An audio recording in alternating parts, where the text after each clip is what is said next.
right, guys, welcome. Today I have Samantha Adams, who's NPC level figure competitor in Texas right now. What city, what town in Texas? Right now I'm in Tyler, Tyler. Texas. Yes. Okay. And you're getting ready for which contest? The Kuclo Classic. Oh, okay. Yeah, on the 26th. That's in 2 weeks. Less than 2 weeks now. I didn't know he had his own contest already. Yeah, actually, I heard that there's one here in Texas and there's another one somewhere in another state. I just overheard that. I was like, I didn't know there was. I thought it was just a Texas a show, but apparently there's another one somewhere. Which of the gyms do you train at? Is there any, I know there's like a handful of famous gyms down there in Texas. So. Well, maybe not in Tyler. There'll be there's going to be like the known gyms that aren't really gyms, the ones that we make fun on. Oh yeah. On Instagram. Yeah. You know those. No, there's a lot of little gyms that are that have their good stuff. They have good machines, and if you're a gym hopper, like sometimes I am, I like going from one gym to another depending on what I want to train. Yeah. You can find whatever you need in all these little gyms around here, so that's pretty good. But like the show is going to be in Plano, and that's not too far from Dallas. It's like really up next to Dallas, so I've been wanting to go see Destination Dallas. Yeah, that's one. That gym right there is pretty well known, and there's a few well-known bodybuilders that train there. I just me, it's not for the name that I would go there. It's more for the machines, man. You see some machines on those videos, you're like, man, I want to try that one. There's one called Texas Gym. I don't know what town it's in, but it's like got a lot of the old school stuff, like first generation hammer strength, the ones that are heavier. And I saw it on Ron Partlow's show, Mutant on a Mission. He goes to a couple gyms in Texas. So that's I've thought about coming down there, like moving wise, because I know that industry's huge down there. There's contests like Branch and Ronnie, all these guys have contests down there. There's gyms everywhere. It's got to be an awesome place for a competitor. Oh, for sure. Yeah, there's a lot. And even if you're living in a small town or, a little city, the shows are going to be in the bigger cities, and it's like a little family. You'll always, find competitors that you've seen before, and oh yeah, some will go in Dallas, and then you'll find them again in Houston, and a show in Houston. Hawaii, the community is extremely small. Like there's a lot of us that do it, but we all know each other. So the backstage is like everybody's just kind of catching up and stuff when they're back there from the last time contest we had. Now you just told me you're not originally from Texas. That's and correct. You also have only been doing this for a few years compared to some people. You've only been training for this for, like you said, 6 years or so. So can you kind of give us a background of how that started, like where you came from and how you got into this, what got you going to this direction? Because you said you always worked out and stuff, but you didn't really start grasping the knowledge and stuff and get into training until just a few years ago. So how did all that happen? Yeah, well, it started, the weightlifting part started when I moved here from France. That's where I was born and raised. Before that, the only knowledge I knew I had was from mainstream media. And remember, I was born and raised in Europe. So over there, I guess the idea of a woman, lifting weights is not something very common. I think it's more, if you're an athlete, either you're born into being an athlete, you start very, very young. Like in France, for example, we would have examples of children in Russia, that would start like at the age of 3, doing these weightlifting and gymnastics, especially gymnastics, really. So it was either you were born in it or, you became like a tennis player or, that kind of sports, those kind of sports there. But lifting weight, actually bodybuilding isn't very well, it's not a notion that people have there, especially for women. And the idea that I had also came from my family. My mother, I remember her saying, like, when we would see a bodybuilder on TV, she would be like, oh yeah, that's fake. That's not real muscle. It's and it was kind of like saying that it was made out of air, you know. And I kind of believed that. I didn't know that bodybuilders were actually strong and could lift, you know, heavy weight. So mainly before I started lifting weights, in my mind, I was never going to be a bodybuilder. I was never going to have a six pack or, you know, wide, broad shoulders like I've been working to get to. And amazingly, as soon as I started lifting weights, I noticed the difference. And I was like, well, you know, I've been wanting to have like rounder shoulders, because after 30, that's kind of what happens to a woman. You know, you kind of have your shoulders that kind of, it gets flat. It just, you know, your arms don't look the same. So I was like, I want to have round shoulders. And I remember looking on the internet and trying to get an idea of a woman, you know, the look of a woman that I wanted to resemble. And the first image that, you know, that really caught my eye was DLB. And I had no idea who DLB was, but I wanted her shoulders. So I started working out and following her on Instagram and, you know, trying to do the same kind of workouts. So after I started getting some shoulders, I was like, well, you know, I kind of want to get I kind of want a six pack now. And, you know, sure enough, if you work hard, and it's what I love about this sport, is that whatever you set your mind to, you will actually get. You know, if you want bigger shoulders, you'll get bigger shoulders. If you want a six pack, by God, you will get that six pack. You know, it's just consistency and hard work. And that was a revelation to me. Did I get off the subject? No, actually, you brought up a good point. One thing I've noticed about myself and other people when they get into this, they'll have some kind of small goal, like to be able to get in shape for a wedding or something like that. But then once they see they can do it, you know, there's some people that are happy there, but then there's some people like, well, if I did this, how much more can I do? And then once they get there, they're like, well, how much more can I do if I do this? And it becomes the lifestyle thing where they're like, I want to see how much I can get done before I'm not able to do anything anymore. Yeah. And that's where people like us come in. You know, that's what we do. It's for me, it's always a learning experience because I'm always trying to do different stuff. But I mean, it's awesome. It's a very powerful feeling when you realize you can, if you want something or you want your body to look a certain way or achieve a certain level of health, you have the abilities to yes. fix the variables to make it happen. And also another thing, I remember, you know, growing up, I was told that to look a certain way, you had, especially for a woman, the ideal woman back then was, you know, a model, like very, very skinny.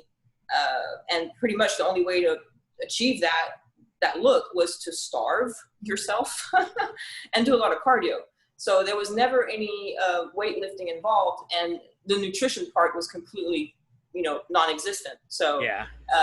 Coming from there and discovering all that, it's a whole new world that opens the doors, you know, to you, and it's phenomenal. There's no way you cannot. How you say? See, that's where my French is. You're always building into a certain direction. You're never going backwards in this sport. Correct. Do you understand what I mean? It's no, like you're always improving. It doesn't go the other way around. Like I come from a pretty bad background, health-wise, drugs, a lot of drugs, and alcohol, you know. When you decide, one day you wake up and you're like, this is not going in the right direction. I mean, to a point where it's like, you only have two options now. It's either you keep going that way and you won't see another birthday, you know, or you decide to, you know, get your life back in shape. And so, you know, you make that choice and you realize after so many years of decline, that's what it is. It's decline. You see your health and your body just looks worse and worse, you know, day on years going by. But when you start taking care of your body, it's reversing the entire process. You feel younger, you look younger, you feel healthy. You actually, for once in your life, you wake up thinking, I look great right now. I can't wait to see what I'm going to look like in a year, in 2 years, in 5 years from now. Now it's there's quite a few people that have gotten into this and have used it as a form of therapy to get out of like a bad past. I mean, myself, I was a heavy drinker, and I knew I was never going to be able to compete unless I stopped. So there was a couple times where I tried competing and I was still drinking on the weekends and shit. But then I think I remember reading about that on your Instagram. Yeah, I've talked about it a few times. I've posted some old pictures from college when I was like partying and shit all the time. There's it's I think the structure and the goal setting and knowing that you actually feel like your future's in your hands, you're actually able to control how you progress. I think that's why it tends to be a good form of therapy for people that need to change their lifestyle. You know, that's how it was for me. It was so structured that I knew if I stepped off, I would be fucking up. So it would keep me on track. Definitely, yes.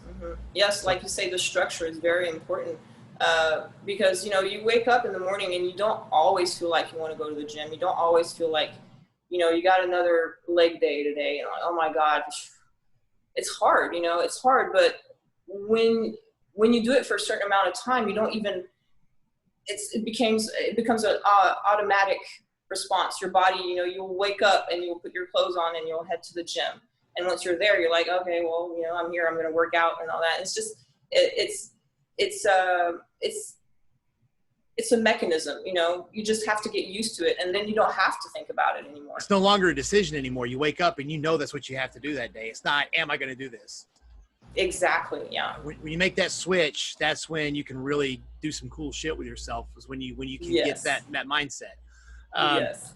And if all the time, since everything you do is geared towards what you're going to look like on stage or what you're going to look like when you go to the beach or when everything you do determines your health and stuff, it keeps you busy. Because of course, what's the first thing? If I didn't eat right and I didn't train, I'd be bored. I'd probably go buy another case of beer, So it keeps you from getting bored. I think that's one of the reasons I like this so much. And I think it's in the human nature. We're all addicts of something. We all need to take our mind off, the everyday life. And unfortunately, a lot of people, just make the wrong decisions and try to get that edge off with like drugs or alcohol. When working out is also a drug. It releases those endorphins, right? In your brain. Yes. Makes you happy. So, you become addicted to it, really. But it's a good addiction. I think so. And especially, right now with everything going on, I don't know how Texas is, but Hawaii, we're on our second lockdown. And really? People that have bad habits that can't train because the gyms are closed. So you're like, the only thing that keep some of these people, literally, it could be the thing that keeps people from killing themselves that day to falling into a bad habit that day. And then you take that away from them because I'm not going to get into the details of the virus because I do that too much on podcasts. But because I don't think it's a good – I don't think the sacrifice is worth it. No, definitely not. I agree. It's that what you're saying is how we're creatures of habit, and to take away our good habits is not very good. It's not very healthy. No. Now, when did you decide to do your first competition? What got you? Was you just, as you started being able to control how you look and stuff, did you say, hey, let me see what I do on stage, or did somebody talk you into it, or what happened? Yeah, I kind of remember it was somebody kind of talked me into it. You go to the gym and like we were talking about earlier, you put goals, you set goals, and you reach those goals, and you're like, okay, now what next? And I remember I didn't know much about nutrition when I started, when I decided to do a show, but I was like, okay, let's try cutting back some fat now. I wanted to see what I had built really underneath, the layers of fat. I wanted to see where the muscle was, right? Yeah. So I decided to cut a little bit, and I was measuring my body fat, I remember, and I was pretty low. It was around 12%, 11%, which was my lowest ever. So it was, that was already a victory right there. And I remember somebody saying, we're like, hey, I see you're cutting your body fat like that. Are you going to go on stage or something? And I'm like, you know what? No, I've never wanted to, but now that you mention it, why not? So I remember contacting someone on Instagram that I kind of bonded on Instagram. It's IFBB Pro, Melissa Cayley. I'm sorry, I had to think for a second. She's a figure pro, and I remember following her on Instagram, and she got her pro card that year. And so I contacted her and I was asking if she also did training, if she would train me, and she agreed to. So she was my first coach on the first show, which was the Lila Brada. And so we started from there. And there's a few things you got to know. When I started, I was really happy. Of course, I was really happy to do a show. I couldn't ever imagine myself being at that level. I always thought, okay, I'm working out, I'm building a little bit of muscle, but I wanted to make sure that I had reached a certain, muscularity, I guess, yes, to walk on stage. Of course, I hadn't reached it yet, and I will never be satisfied, like any bodybuilders, I guess. But back then I thought I was pretty badass, So I was like, let's do this. I have very bad circulation in my legs. Okay. So when I decided to do that show, I asked Melissa, I said, listen, I have a very, very ugly varicose vein on my leg. And it was from the upper thigh, mid thigh up to mid shin, all the way down. And it was really gross. But she was like, yeah, we can see it, but it'll be all right. You can, they don't pay attention to that. I was like, well, all right, okay, well, let's do it. Now that I look at the pictures, I'm like, ugh, it was a bad idea, but I had it fixed, so I don't have that anymore. But it was kind of, how do you say? I wasn't pushing myself very, very hard on the legs because of that issue. It was, it's pretty painful. And when you're pushing on your legs, like when you're doing squats or when you're doing leg press, you see that vein starting to swell and you're like, oh my God, that thing's going to pop one day. And it's pretty frightening, but thank goodness I had that taken care of. But I also have another issue. I have what's it called? A hernia also behind my belly button that also kind of, comes out like that. So the reason why I'm bringing that up is that, you think that those little details are going to keep you from, reaching certain goals, fitness goals, but they're just excuses. You can go past those little aesthetic problems and actually, be able to compete.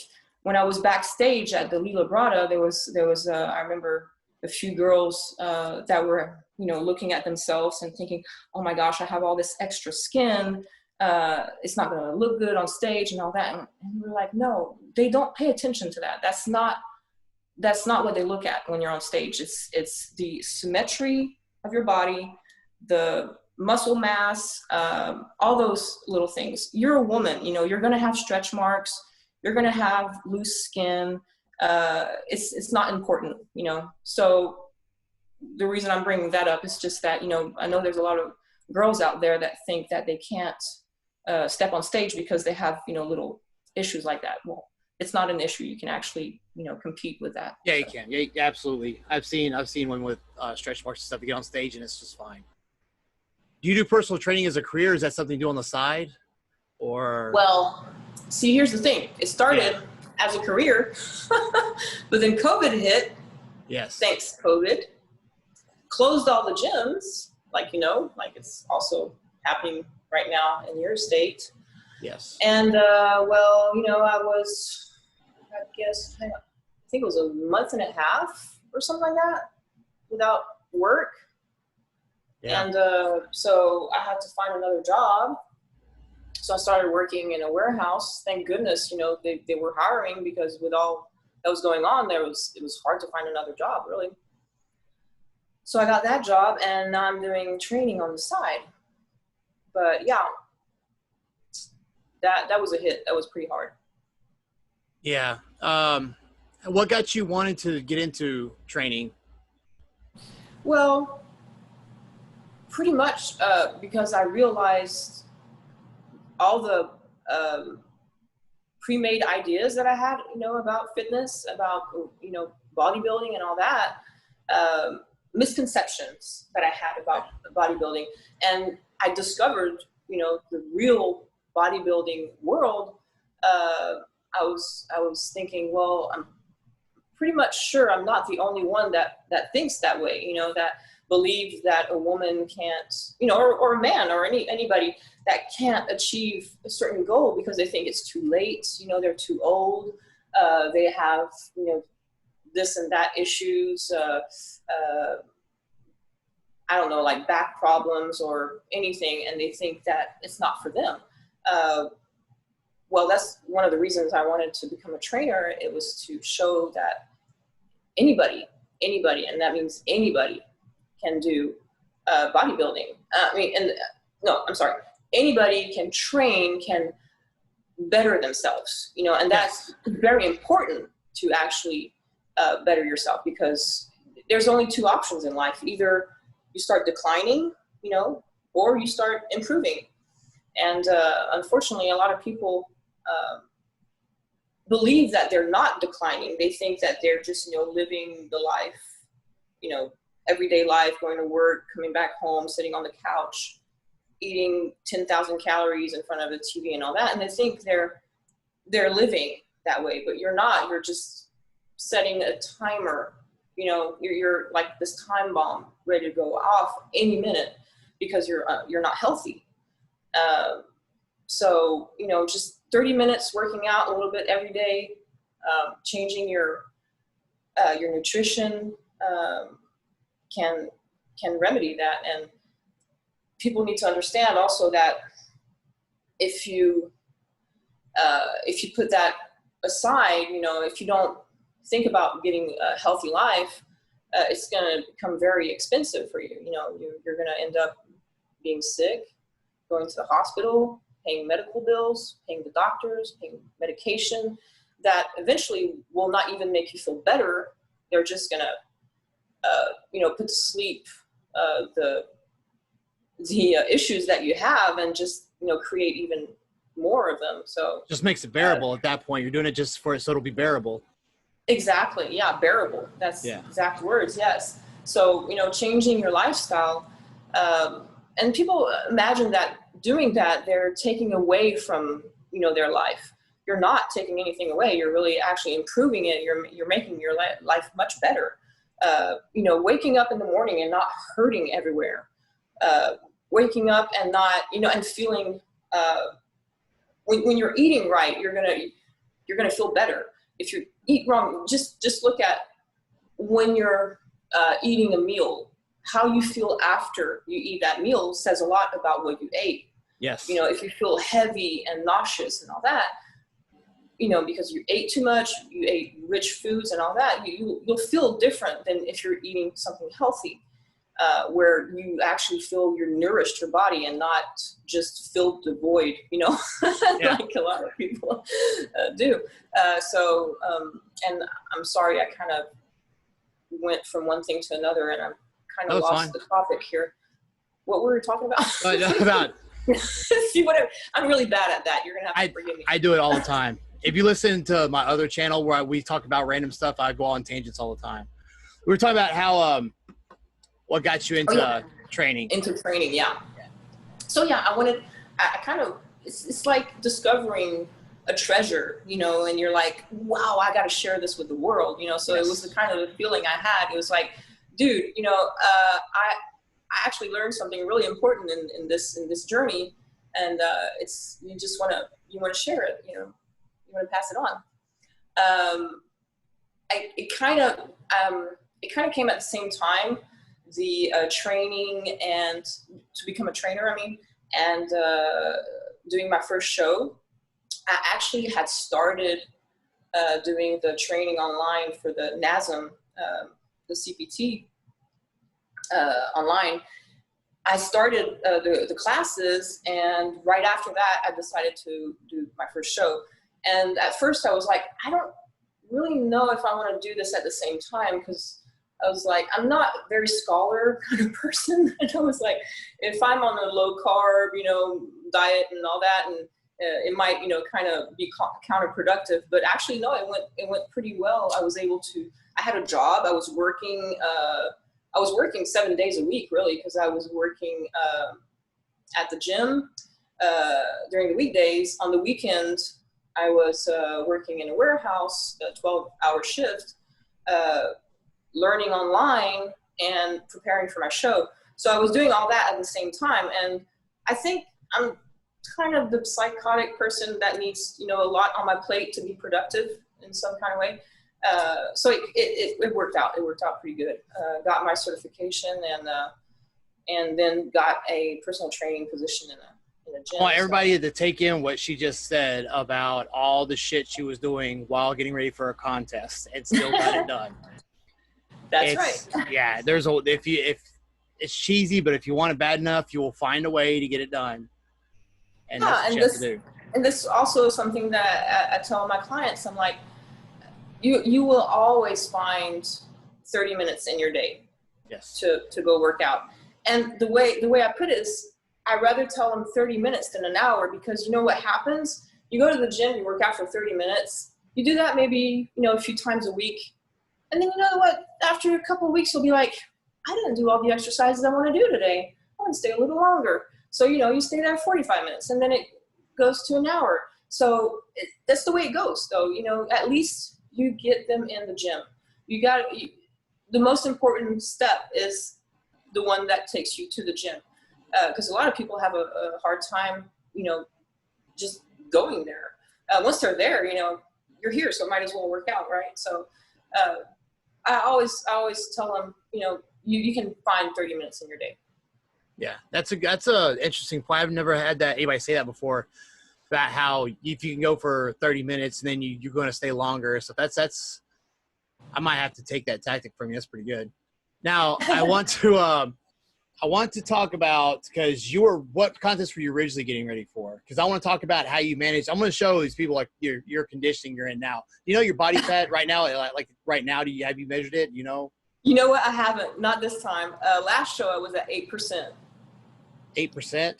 Yeah. Well, you look bigger now than you did for your last contest. It's funny because I'm actually 8 pounds, or actually now 9 pounds lighter than I was on stage. I lost 30 pounds on this prep. You look rounder, like your shoulders pop more and stuff in the pictures you show than from when I looked at your old contest pictures. Yeah, I'm surprised, and I'm happy about the results. Yeah, for sure. Big difference. You were originally getting ready for a show earlier in the season, right? Well, I was actually still getting ready for the Kuclo. And I was trying to remember, because I saw the questions you were going to ask about the show, and I was like, I can't remember how we decided to keep on going, but now I remember the show wasn't canceled. It was postponed. So when it was supposed to be in May, it was supposed to be, I think, the 23rd or 26th of May. And 7 weeks before, that's when we knew that it, canceled, sort of, but that it should be in September. We didn't have the date confirmed, but we knew it wasn't completely canceled. So that's why I stayed in prep mode. I didn't want to get off track. Okay. Because I love food. I'm not going to hide it. I love food, and especially now that I haven't had any food. Yeah. Yeah, that was last show, and I did not know anything about posing. Now I have you can see on my leg there, kind of. Yeah, you can barely see it, but I mean.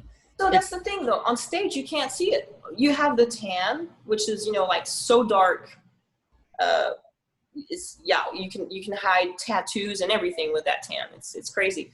And yeah, you couldn't see it. So some of these bodybuilders that like pro bodybuilders, when you see them on stage, they look great. Then you see them in person, they've got stretch marks all over the place. Oh yeah. So you can't hide it on stage. Yeah. Oh yeah, you can definitely hide it. Now, do you think that bad circulation in your legs, now if you got it fixed, that your legs will come in better this contest?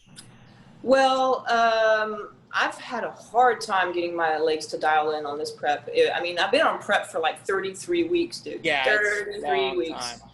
And even though at some point, we weren't like cutting, I was still, kind of maintaining and slowly losing, a bit of weight. I never gained. It's pretty much what I mean. During those 33 weeks, I was always losing. But yeah, they're finally dialing in. But no, the problem with the bad circulation is hereditary, and it comes back. Oh. So it will come back. Actually, my right leg is starting to have the same issue. So whatever. It's just I'm gonna be 44. It's something I got to live with. Yeah. What was I gonna say? Oh yeah, talk about. That's what I wanted you to talk about. Is how you kept that conditioning and stuff. When you found out, okay, they keep pushing this contest back. So what measures are you gonna have to take to make sure you don't slip off or anything like that? So, because I mean, that's rough trying to even stay that low body fat for that long period of time, especially for a woman, because women stop menstruating below 10%. Some of them do. So, I mean, it can really take a toll on you. We're only supposed to be so low in body fat for certain periods of time. Oh, for sure. Like the minimum for a woman is like 12%. Yes. It's like, the minimum necessary, or whatever they want to call it. Yeah, when you're underneath that, it's pretty hard. And it's not just, it's mental, it takes a toll. It wasn't an issue until maybe, I want to say a month ago, where it's starting to hit me hard. I was, of course, many times I wanted to say, let's just quit. I'm done. I'm tired. You go through those stages all the time.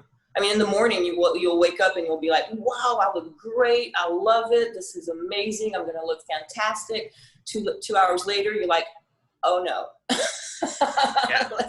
This is not going to work, But yeah, it's you just gotta go past that. It's just a phase. You just got to remember that you put in a lot of work, and sometimes you just got to see the big picture, Was there I'm sorry? Oh, so was there any tactics with like the food or anything you did to make sure you wouldn't get burned out too early, anything like that? Did you like lay off cardio for a few weeks? Did you increase your food for a few weeks and cut it back down, or you just stayed on the same program? Well, food-wise, I was really just following what my coach was telling me. Joe Cantu is my coach on this prep, and he was pretty awesome. Like my meal plan has changed so many times. He'll email me one meal plan, and then he'll be like, okay, hang on, you know what? Eat this, and tomorrow take some pictures. We'll see how your body acts. And he'll be like, okay, never mind. Let's do this for next week. And so it's always changing. He's always, it's very detailed, which is good. And at the same time, it's like, I'm a person of habit. I don't mind eating the same thing over and over again. But this prep is completely different in that ways. The food has changed a lot during the prep. So I guess maybe that was a good thing because, I didn't get tired of it. It was always different. Maybe that's what kept me on track. I don't know.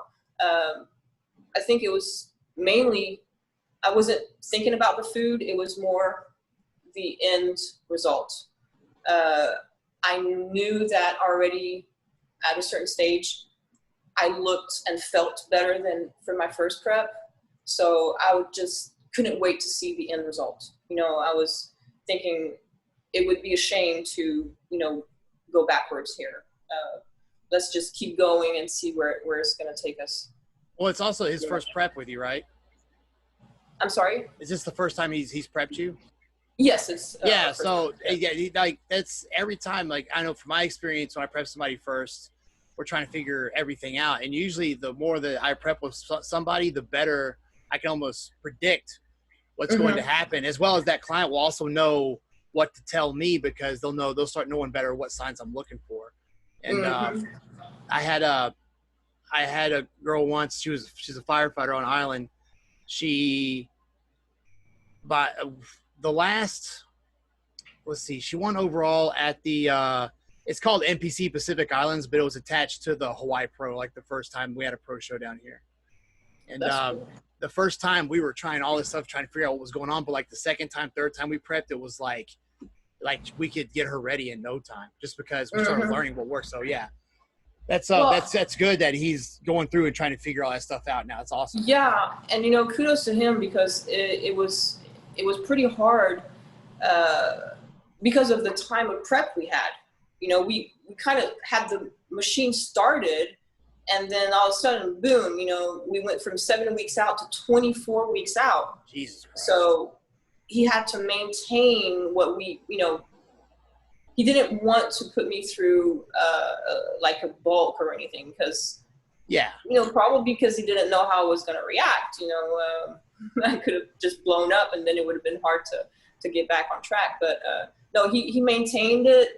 We stayed.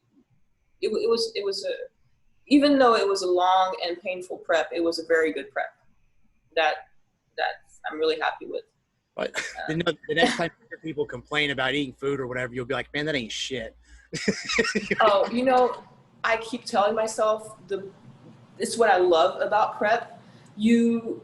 Every meal you eat, it's like the best food on earth. I mean, I don't like fish. I'm not a big fish fan. I eat my cod now. It's like, I can't wait to eat it. I never thought a day of my life I would love asparagus. Now I can't wait to eat my asparagus with my chicken. It's like, well, of course, I know how to cook it now. So, not the asparagus. I have to buy those because I just gave up on the asparagus. I can't cook that shit. But I just buy them frozen, and I pop that in the microwave. But other than that, all the other food I prep myself, and honestly, it's like the best thing on earth. Delicious food. Yeah, you learn how to get around it. You learn how to cook stuff. Experience. Oh yeah, definitely. Well, you're gonna eat it every day, several times a day, so you're gonna make sure it's good. See, I don't understand how people, go through a prep and don't enjoy the food that they're eating. Like, you're doing something wrong. I mean, it should be. You feel when you're eating that food that it's not just filling up your stomach, it's nourishing your body. You can feel every bit of that food going in your body and doing its work. It's just fantastic. Like, I really feel like I'll feel tired and run down, and then I'll eat my food, and all of a sudden, boom, the energy comes back. Like, my muscles are alive again. It's if you don't get that feeling, that's not good. You should be finding a different way to cook your food. The mindset on food changes too. Like, you start eating for purpose. So, if you get that meal down, you're one step closer to what you want. So you're kind of more motivated to eat. I have no problem eating now, and I can eat faster, even for stuff I don't like, because I know, at the diet, that's what I have to do. And that's when people start, like everything else we talked about, when you can make that mental switch, man, it just makes life a lot easier. And when I will get my cheat meals, that is also the best food, you'll ever eat. You don't feel the same afterwards, though. Not like you're eating, when you're eating your fish and rice or whatever. When you eat that cheat meal, it feels good when you're eating it, but right after, you're like, it sets on your stomach. It's completely different. Different feeling. What do you like? I was going to ask you that. When it comes to just eating cheap food or whatever, what's your go-to? Oh man, they keep asking me that, and it would be anything right now, but it's like, I'll go on Instagram and I'll be watching food porn all day. It's anything sweet. Like, you'll see me in front of my phone, I'll be like, oh, and it's just a cookie, it's a very gooey cookie, and I'm like, oh my God. No, I guess when I do get a cheat meal, I go straight for a burger, but not like fast food burger. It will be like, you sit down in a restaurant kind of, and you order the burger, and I'll be the complicated one. I'll be like, okay, so I want the burger medium rare, no cheese, no mayo, put this or that, you know. So they'll be like, I'm the same way. That's exactly what I go for. But oh my God, it's the best burger. Mm-hmm. I know. I was wondering, like, being from France, if your primary choices of food are different, or if the prep was a little bit different for you to get used to because of the foods or something like that. Well, if I were in France, maybe it would be different. Maybe I would go to something else. I can't think of anything I would go to really, but well, you know, except for all the pastries, obviously, the bread and stuff. I guess if I had a cheat meal over there, it would be all the breads. You know, the bread is just you would go down to the boulangerie, get your baguette, fresh baguette that's still warm. You bring it back to the apartment, slice that thing, you know, lengthwise, put some butter in there. The butter out of the fridge that would still be cold, but you put it in the warm bread so it like melt in it, and just eat that, and it was like, ooh, the best food on earth. Delicious. It's made daily, right? You can go to places where it's made every day. Oh yeah, I mean the boulangerie, they open like at, I want to say 5 a.m. But they're starting, you know, baking and all that around 3 o'clock in the morning. And that's one thing I remember, you know, when we were young and we used to go out, thing that I don't do anymore. Like you would come back home in the middle of the night and walk in the streets of Paris, and you would smell the bread, you know, being cooked, being baked. And you would go knock on the back door and say, hey, do you have any croissant or anything ready? You know, it wasn't in the store yet. It was just out of the oven, and they would sell you, you know, the croissant fresh out of the oven. Wow. Oh my God! Like, yeah, that was pretty cool. That's I've noticed on the mainland, it's a lot of people. It's like bread, but if you come like here, it's all rice. Like every home is a rice cooker. You put rice in everything. And which is better for the lifestyle, because I eat rice all the time now. But I went home. My sister didn't even have a rice cooker when I went home. Because I'm from North Carolina. But like they're all bread. Like they all eat biscuits and shit. Because I'm from the South. They all eat like shit down there. Oh, hey, Tyler, Texas, man. This is East Texas. Oh, I'm sure. They eat like crap too, yeah. But yeah, that's one of the things I have my clients do when I do their nutrition. I'll be like, get yourself a rice cooker. You'll thank me later. Rice cooker and a what's it called? A pressure cooker.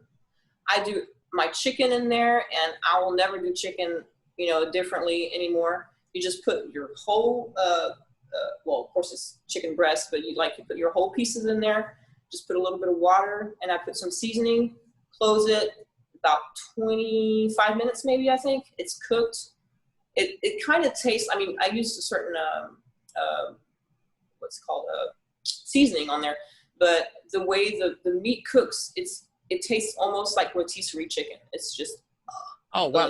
I always get it too dry when I pressure cook it. I can't figure out how to do it. Yeah.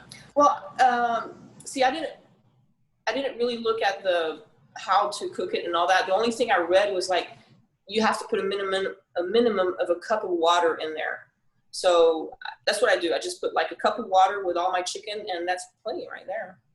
I use the air fryer. It floats. It kind of floats in the water, but it works. You just fish it out, and it's amazing. You ever had an air fryer? Yeah, I actually have an air fryer. I cook my fish in it. That's the only thing I put everything in there, because that way I don't have to stay in the kitchen. I can even make patties out of the ground turkey, and I just put it in there, and I walk in the next room till I hear it beep, and then I go in there and change it out. I love it. Well, see, I have to cook so many different foods. I'll have the rice cooker, either cooking rice or vegetables.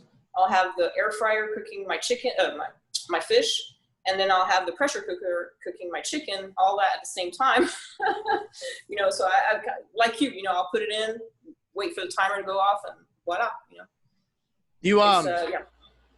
Do you now I know this prep's longer, but was there this one easier or harder than the last one you did? Like sometimes when people prep, as they do it more, it gets easier each time. Like their body snaps back to it quicker.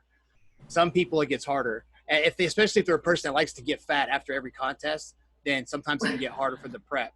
But what Go ahead. What tips and what stuff do you have that you've learned from the last prep to this one? Well, honestly, there was so different from each other. Last prep, I had carbs like up until the end. Yeah. This prep, I don't have any carbs right now. It's like, I didn't think I was going to be able to live without carbs, but you know, you just, every day you surprise yourself on, you know, how far you can take it, you know? And it's funny because I'm always, every time I get my meal plan, I'm like, you know, bitching about it. I'm like, yeah, it's so unfair. Yeah. You know? I'm not going to do it. Boo. But then, you know, you do it and you're like, oh, well, you know what? I was bitching for nothing. It was it's pretty easy. Do you have any fats because your carbs are out, or is it just straight protein? Yeah, right now I had fats last week, I believe. I had avocado.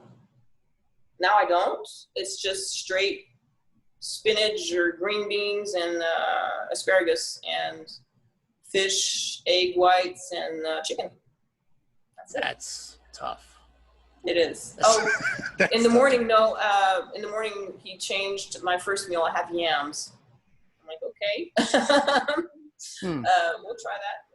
But no, the other prep, yeah, I had carbs pretty much all the way. I had my oatmeal.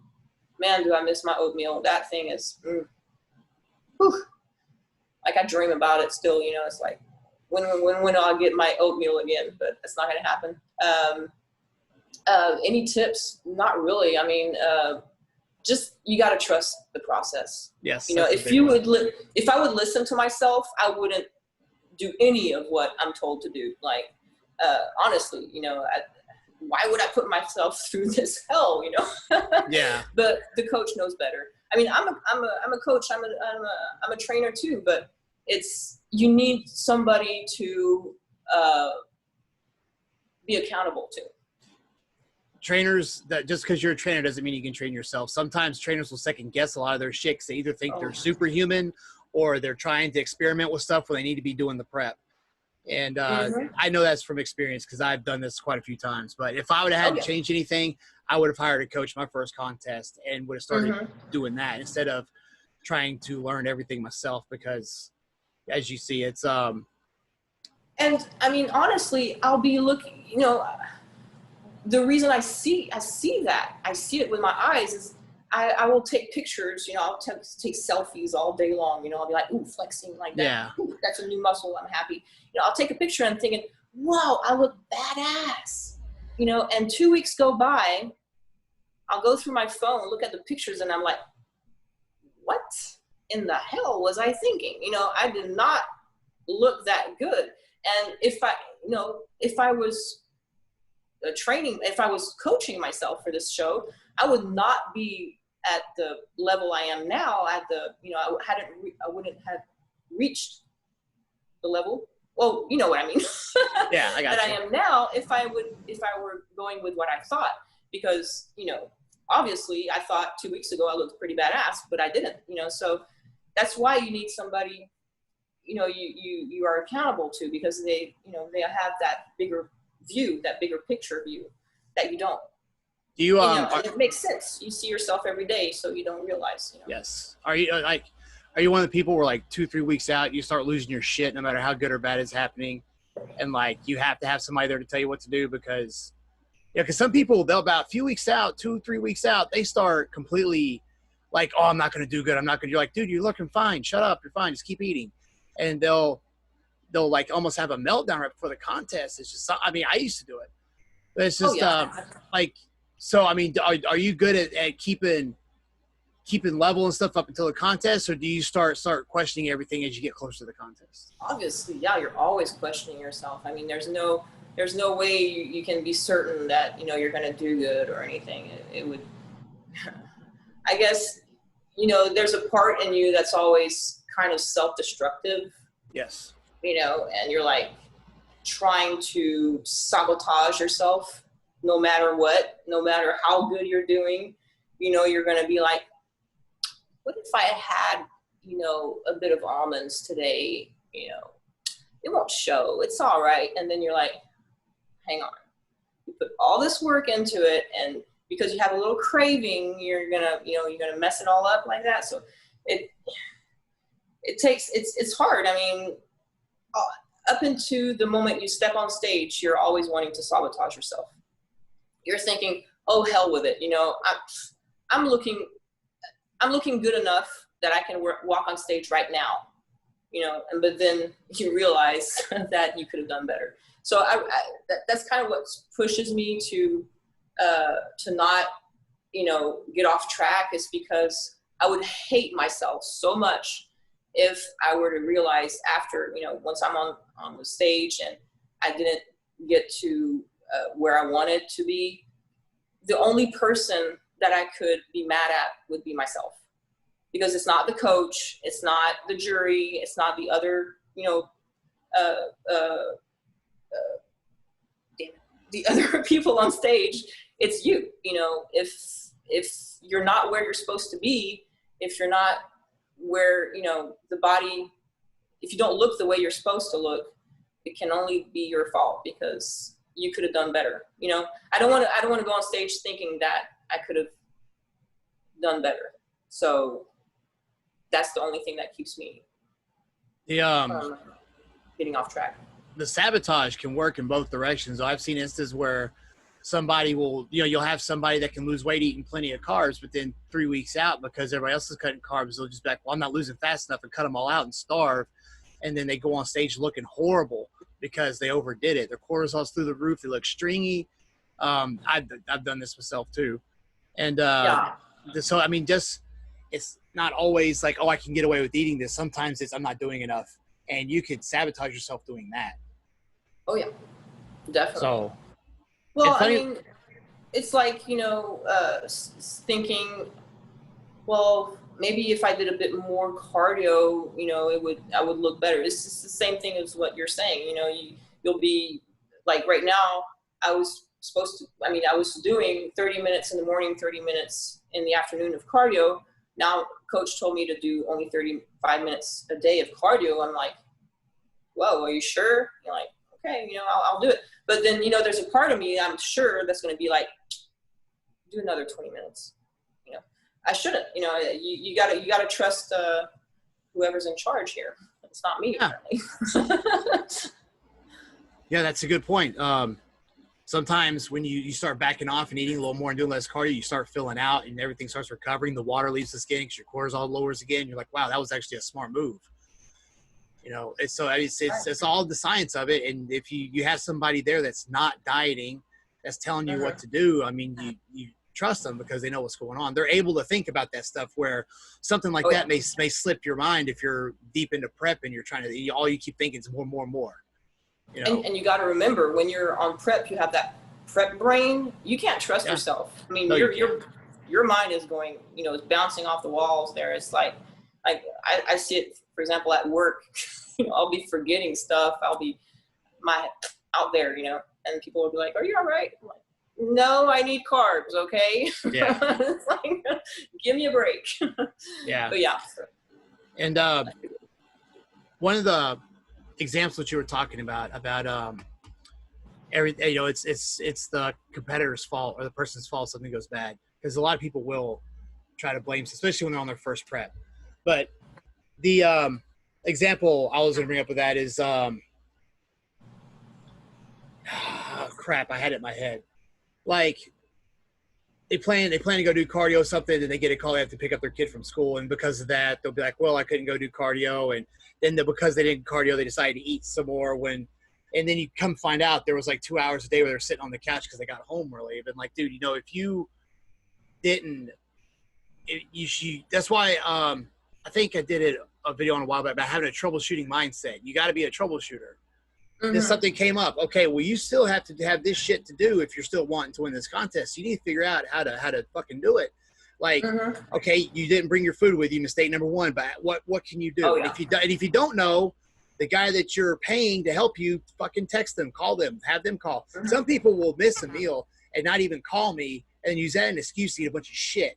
I'm like, why don't you just tell me where you're at? I know that restaurant. I could have told you to do this and tell them to not cook it like this, and you would have been fine. But instead, you just went and got the whole pizza because you missed the chicken breast. That doesn't even make any fucking sense. Oh yeah, that happens a lot. I'll hear people all the time, that are getting ready for a show, and they'll be like, I didn't drink my gallon or 2 gallons of water today. Oh well. I'm like, no, you really got to drink your water. That's really important. Or like, I only brought one meal with me. It's okay. I'll have a protein bar. I'm like, oh my God. Yeah, like that. Yeah, sometimes people rely on that too much. It all comes down to one thing: how bad you want it. Yeah, that's it. If you're allowing yourself to do this and that, and not going as planned, then you don't want it as bad as you say you want it. Yeah, and so like, what happens if somebody doesn't drink their water? What usually do you hear next? You hear, "Oh, I'm bloated. Oh, I can't go to the bathroom. Oh, I'm not." And you're like, yeah, your body needs water to process that food. You're eating more food than the normal person. Or, they won't tell their coach that they didn't drink that much, the water. And then the next day, like, let's say they have a high sodium day or something like that, their body's not going to respond the same way. And then the coach will be like, okay, damn, I didn't see that coming. How are we going to, because they do that before the show to see how your body's going to react. Yeah. They'll carb you up one day, or they'll, sodium you up or whatever, to see what to do right before you hit the stage. And if you're not following certain measures that they give you, then they'll give you the wrong measures the day of, and you'll be like, well, coach, that didn't work. And they'll be like, damn, what did you do wrong? And for those people that haven't competed before, usually if you stop drinking water, your body's going to stop secreting the water because it's going to want to hold it. And then you eat the sodium. Now it's going to pull in more. Next thing you know, you're a fucking balloon. So if you keep drinking the water, you'll keep getting rid of it. So that's why she brings that up. That's a very good point. Just those little details, they mean everything. It's like, we don't tell you this shit for no reason. Like, there's a reason why we tell you guys to do stuff. There's a reason why you tell your clients to do stuff. There's a reason why people tell me to do shit. And, they think that we're just because this is what everybody says. Like, no, there's calculated reasons. And when you say this is not a big deal, and then you find out why real quick. Oh, for sure. It's a science, and there's no, there's no way around it. You got to understand that it's not just guessing. That doesn't work. No. And it's funny. It's like, it seems complicated, but when you get back to the basics, it's actually really simple thought process, but it can get complicated real quick if you let it get away with you. Like, as simple as drink water, you won't hold water. Like, that's a simple concept. But you can overthink it. You always have to remember like the basic fundamentals is one of the things I've learned. Yeah. But it's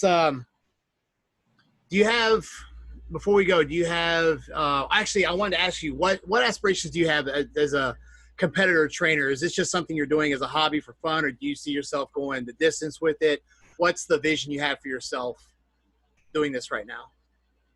Hey, I will go as far as it takes me, buddy. Yeah. I mean, if it takes me to pro card, that's where I'm going. Because once you tasted it, you're like, the sky is my limit. Why stop now? It's just, it gets better. The more you do it, it just gets better. And when I think, the moment where I'm finally going to step on that stage, it's going to be the happiness I'm going to feel. I know it already because, oh, hang on. Do you see me? Yeah. It cut off for a second. I had low battery or something. It's the accomplishment, and after that, I know that I'm going to be missing that feeling. So I'm going to want to do it again, obviously. And,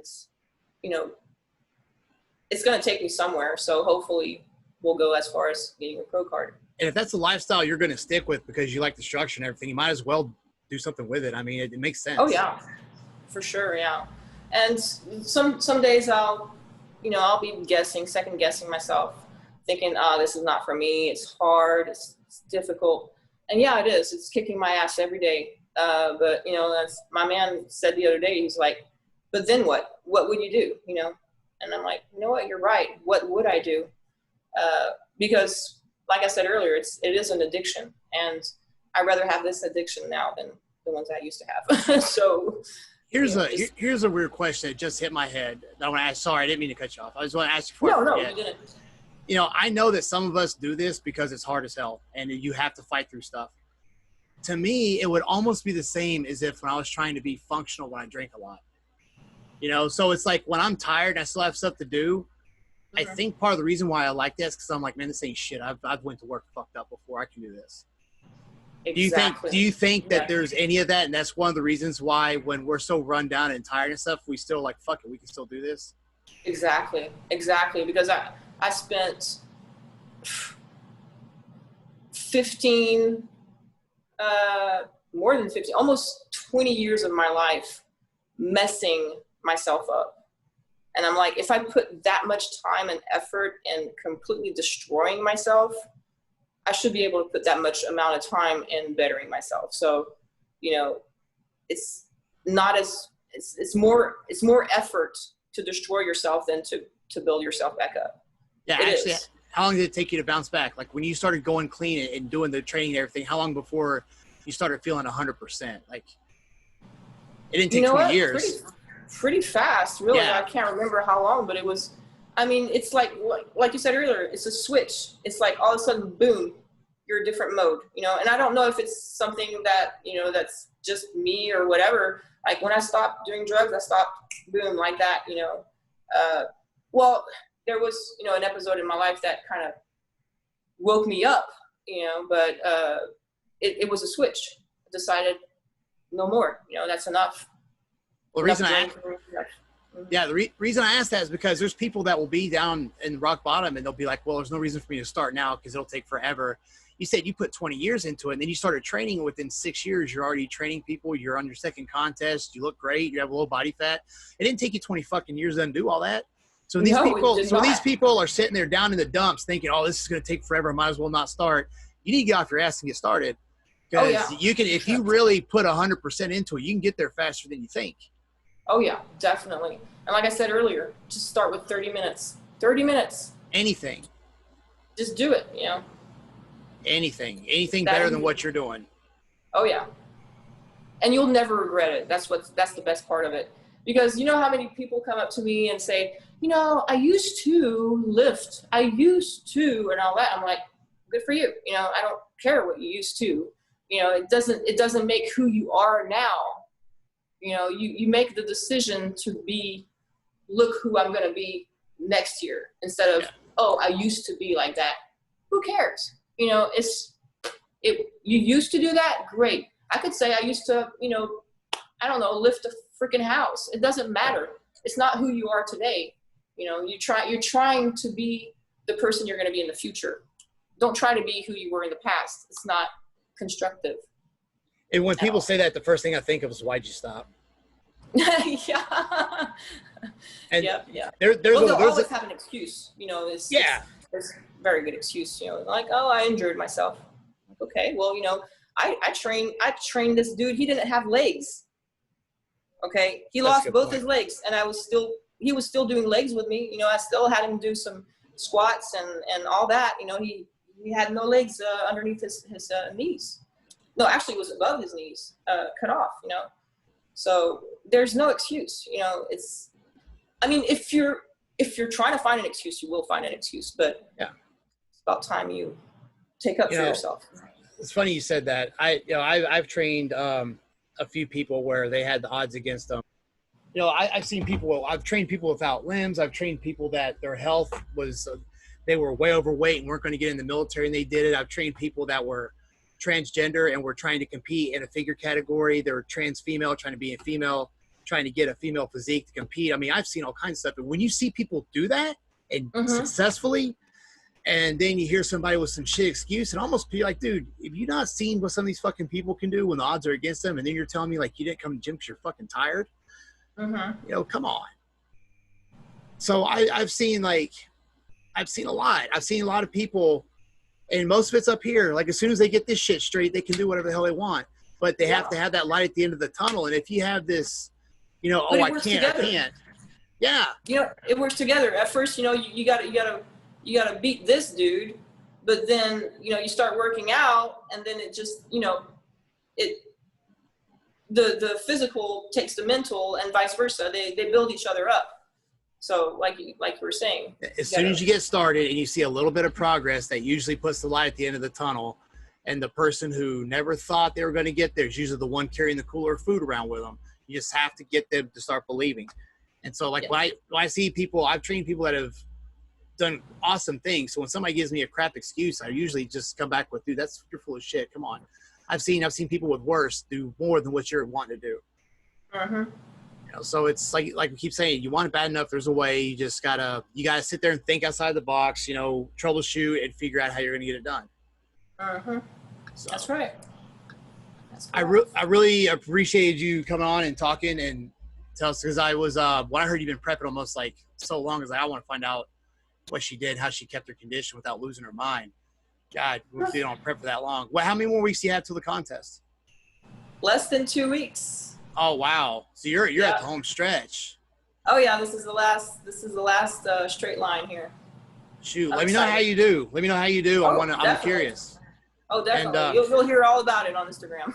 Oh yeah, and anytime you want to come back on, I'd love to have you back on sometime.